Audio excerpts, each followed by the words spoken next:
Could the recent U.S. strikes in Iraq and Syria potentially destabilize the already fraught Middle East region?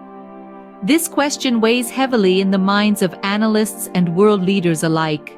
The United States has recently launched airstrikes in Iraq and Syria, targeting more than 85 locations connected to Iran. These strikes have resulted in almost 40 fatalities, a direct response to attacks on American troops.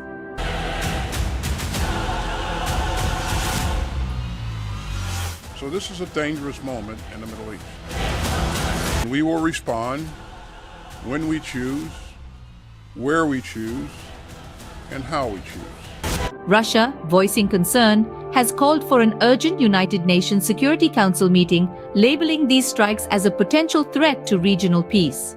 But does this show of force by the United States mean a halt to attacks on US troops? Or does it merely fan the flames of conflict in West Asia? This is indeed a precarious moment in the Middle East. The United States, in its retaliation, has struck hard against Iran-linked targets.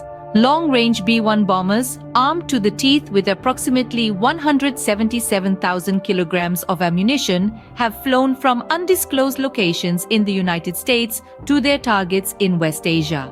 The White House has confirmed that U.S. warplanes have struck more than 85 targets across 7 facilities utilized by Iran's Islamic Revolutionary Guard Corps and the militant groups they sponsor.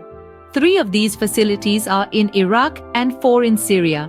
The Pentagon reports that the strikes, which lasted a half hour, appear to be successful, with large secondary explosions indicating the destruction of militant weaponry. It's clear that the US administration is taking steps to avoid a broader war with Iran, hence no targets within Iranian territory were hit. However, the reaction from Syria and Iraq has been less than favorable. Both countries, along with Iran, accuse Washington of undermining the stability of the region. Damascus claims that the strike has dangerously escalated the conflict in West Asia, while Tehran has labeled it as another strategic mistake by the US government.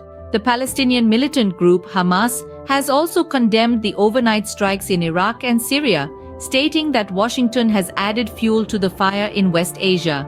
This critique comes amidst Israel's ongoing conflict with Hamas in the Gaza Strip, which has already heightened regional tensions.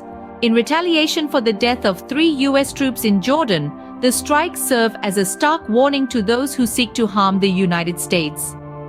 As the US president witnessed the dignified transfer of the fallen soldiers' remains in Delaware, the gravity of each decision made in this volatile region becomes all the more poignant. So, as we reflect on the potential consequences of these US strikes in Iraq and Syria, the question remains, will this act of retaliation bring a halt to attacks on US troops, or does it merely set the stage for further escalation in West Asia?